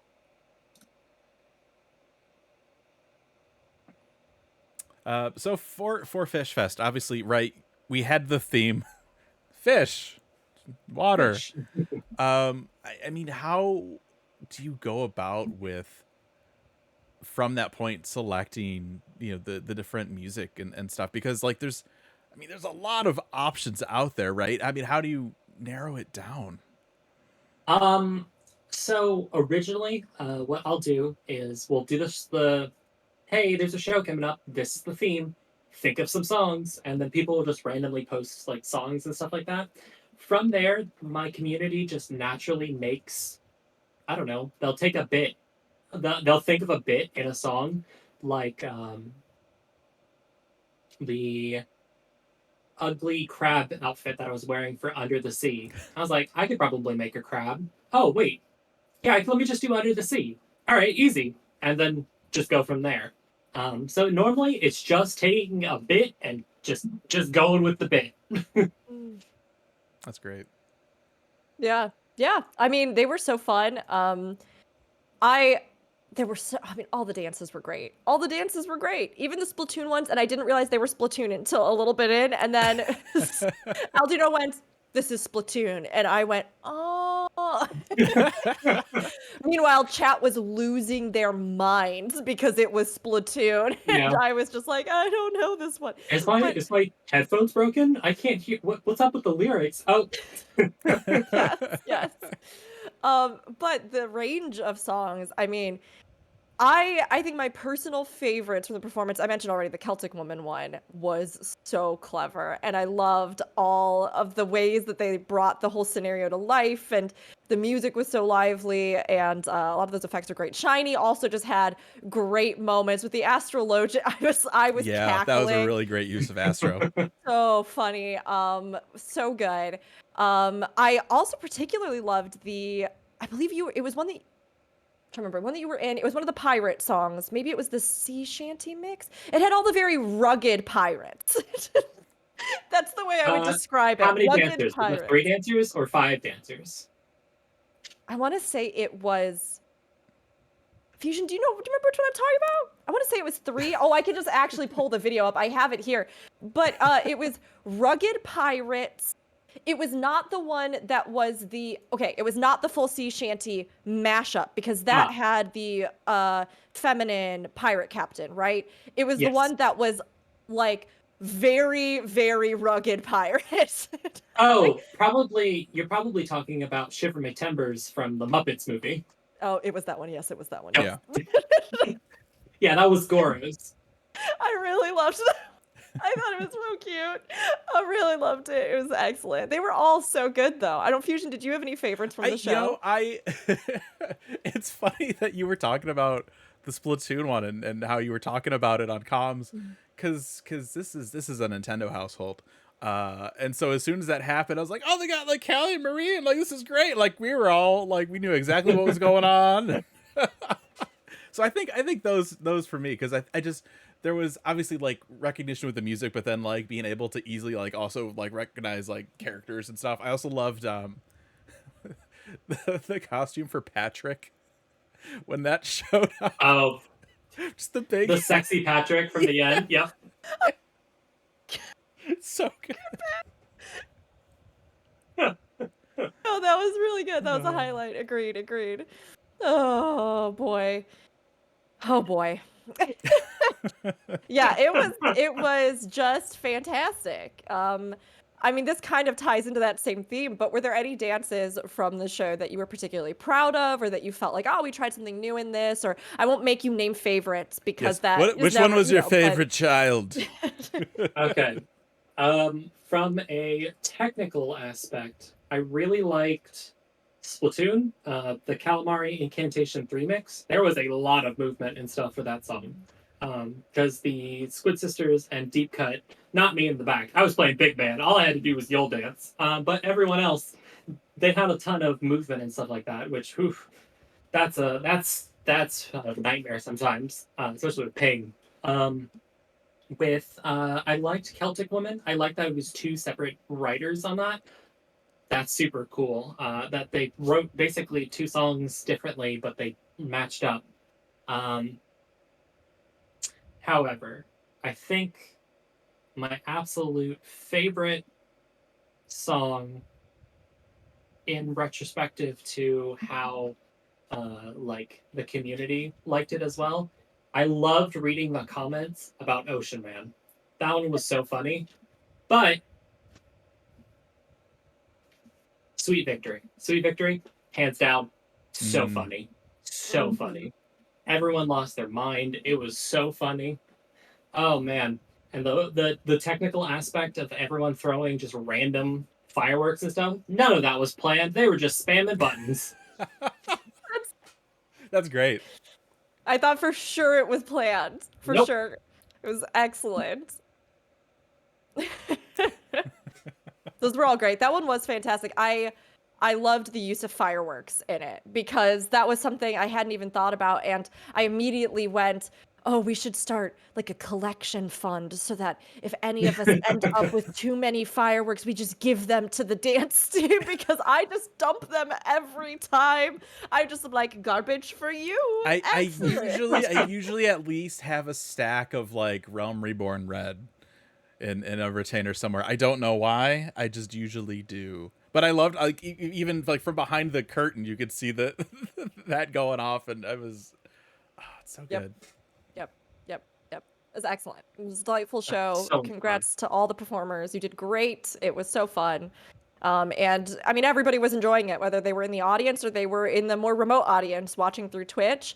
You could see so many people just lighting up, even those who weren't familiar with 14, who were going, 14 does this? I want to get in here and I want to be a part of this community, you know? And that is just a huge testament to the joy it brings. And, you know, there's no reason, there's no reward for doing this. It's not like you complete fish dance extreme and you get something for it, but you give so much from it.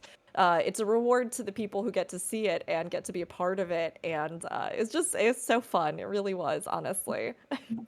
Absolutely. Hey, if as long as my community's having fun with it, even if we mess up on stage, if at the end of the show we were like, heck yeah, we're loving we love getting all the dopamine from everyone enjoying it in the audience. We love just being on the stage and stuff like that. I just like hanging out with everyone in my community. Even that alone, perfect. That's all I needed. I feel like we did a good show.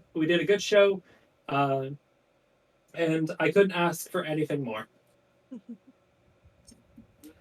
That is amazing, and it's awesome to hear. I guess the final thing is, one, all of you that listen to this, whenever you listen to this, you should go see one of these shows. Let me just tell you. Yes. And if you missed it, you can actually see the Fish Fest show online. I literally, before the podcast went YouTube, I did Esprit dance show Fish Fest. It came up immediately. And there were other examples and other videos as well that you've put up there. And of course, you'll get to shout out to everybody where they can find you. But go look at this. I mean, we've talked a lot about it, but I honestly think that seeing it is the thing where it clicks and you go, oh, this is so good. And I would just encourage everybody. I mean, go check out one of these shows. If you go to the shows, there's a little bit to expect. And I wanted to just touch on this because we even got the rundown when we, where I was chatting with you and you were like, have you ever been to one of the shows before? And I was like, no. And you went, okay, here's the little list. This is what you should know. So I wanted to give you a moment to even be able to share with everybody about what to expect if you come to one of the Esprit shows, what to expect and what kind of makes the experience the best if you're coming to watch in the audience. Absolutely. All right. So, first, flickering. That is a big issue that we have to deal with.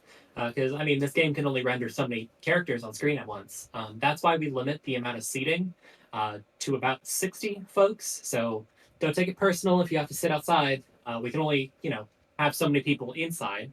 Tall people in the back, stuff like that. The simple stuff. But make sure you have your battle effects on. Otherwise, you're not going to see all the pretty particle effects that we've put into the songs and stuff like that. Make sure that you have your emote log off. What that means is like when you hit clap, it doesn't say you clap in the chat. You just do the action, stuff like that. Make sure that you mute all of your audio in game. Just because we play our own music using a site called SciTube, which is basically like a YouTube watch together, or Rabbit, if you remember what Rabbit was before it got nuked. Rest in peace, Rip Rabbit. Rabbit. And that's the beginner stuff. Yes. If you really want some like advanced stuff, there's like move your camera to be sliding in the center, or try to not use an intensive shader. Otherwise, your computer's going to melt whenever we go into particle effects and stuff like that. But from a basic standpoint, just make sure that you have your battle effects on. Make sure that everything is muted. Make sure that you're in the music, the side tube, and make sure that you don't like talk in the public channels. And that's it. I wanted to ask you, because I was curious about this. Talking in the public channel, do you count that as emote clapping between the pieces? Does the group prefer that you don't do that, or that you can do that between each of the different numbers? You can emote clap as long as it doesn't show in the chat, only because people don't read instructions and stuff like that. So if there's less things scrolling in their chat, that's less of a chance that they'll miss things, per se. So reducing the amount of stuff that goes through is usually helpful. There's I always, gotcha. I mean, and another thing too, right for that, if people don't know, any emote, you can add motion at the end, like space motion, and it'll still do the emote, but it won't put it in the log. So Yep. like that's something else to consider as well. Yeah, we were all, at least the three of us that were in the Cool People Discord call. We were all like, should we do anything? I really want to clap right now. So we're all just in our Discord like, There were a couple times after a song, my wife would look over and like nudge me, like, "You gonna clap?" I'm like, "All right." I loved it though. I wanted to ask that, but for anybody, I mean, from our perspective as viewers that went for the first time, it was all so well orchestrated, right? You show up at the venue, it's clearly outlined on all of the advertising stuff. You can even, if you're not on like whatever data center NA for this, you can make an alt, and as long as you get the housing words unlocked, which just takes, well, depending on where the performance is, it just takes a little bit to usually get those. You don't even have to fully level or anything. And then you can, pop into the venue and see it, depending on where the show is. And I mean, the ushers, everybody that was there was so attentive. They made us sort of wait at the door so that like they could stagger people coming in and entering the venue. This was a VIP list as well. So, I mean, it was something where we had to wait a little bit, probably double check and then let people in. So then you just go into the venue, we sat down, and they outlined all of those, so you don't have to worry about like remembering them right now. Like they outlined everything and walked us through, and it was very straightforward. And the show itself ran about an hour. I don't know if that's usually what you aim for time-wise, or if it really varies depending on the venue. 1 hour is our normal on request, and very special requests, an hour 30. Or if we're doing like a pop-up show, just 30 minutes. Gotcha. Gotcha. Yeah, but it flew by. It was so fun. Yeah. Yeah. All right. I think that was our whole list. I think That's we all did the it. questions. I think we did a podcast. We Nice. did a Nailed podcast. Yeah. it. Ahro, where can people find you online? Where can people find Esprit? You can find Esprit at FFXIV on Twitter. We also have a YouTube channel. I've been uploading. I finished editing everything, and I've been uploading each individual number onto our YouTube channel.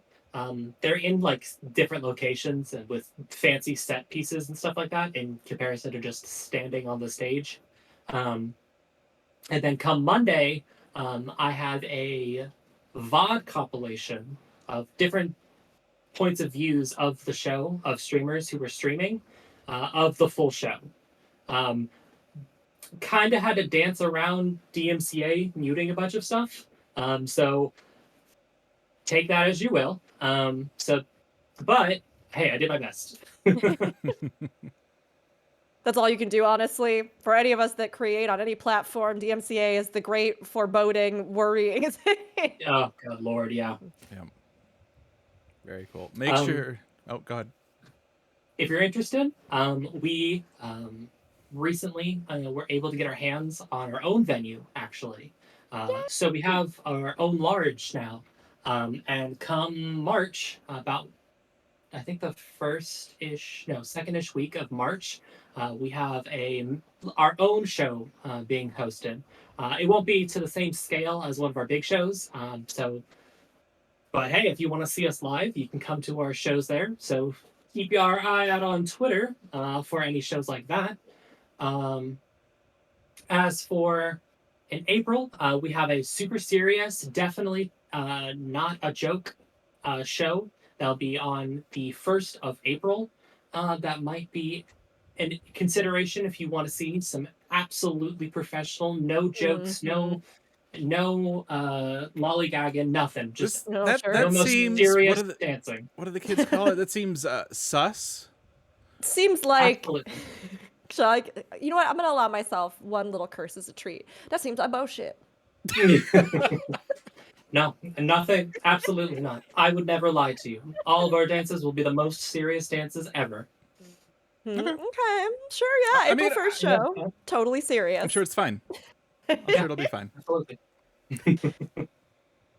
That's awesome. All right. Well, thank you again for joining us. It was really cool to talk about all of this. Everybody, make sure to go check out Esprit, twitter.com, EspritXIV. Check out their website. It's all in the chat. We'll have it in the descriptions and all that stuff as well. If you want to find me on the internet for whatever reason, oh no, we got through everything without the technical difficulties. And then right at the end, it was like, hey, no, cool. It's fine. It's just overlapping It's on fine. chat. That's fine. You can still read. Chat's overlapping on it, but layers, how do they work? You can find me on Twitter and Twitch at Ravelderg. You can find me on YouTube at RaveldergX. Rook, where can they find you? You can find me on Twitch and YouTube at Rookery. That's ROOKURI. You can also find me here on this podcast on Saturdays. You can find me on the Lightbringers podcast for Guild Wars 2 on Fridays. And you can oftentimes now find me on many other channels, including Mog Talk for casting, Race World for stuff with WoW, and elsewhere. So just keep an eye out, because if I'm not live on my own channel, I'm probably doing something somewhere, or a YouTube video just went up. There you go. If you want to get in contact with us here at the show, you can email us, aetheryte@gamerescape.com. You can tweet at us at aetheryte.radio. You can also find us as Gamerescape on Twitter, Twitch, YouTube, Facebook, and Discord, discord.gg/Gamerescape. We have an Aetheryte radio channel on there where you can come and talk to us about the show. We've got a Final Fantasy XIV channel. We've got a MCU channel. We talk about all sorts of stuff, so come over and hang out. And that is going to do it for us this week. Again, Aro, thank you so much for joining us. Everybody go check out Esprit's stuff. It's amazing. Just do it. Just do it. Just do it. Go get your FanFest tickets and then go watch Esprit for the rest of the day. That is your assignment. All right. Well, thank you for having me. Yeah, we were so happy to talk, honestly. Cannot wait to see more of what you all are working on putting together. I'm really excited for the super serious performance. Can't wait. I love a good serious performance. Absolutely. All right, everybody, that is going to do it for us this week. Thank you so much for tuning in, and we will see you next time. Bye. Bye-bye.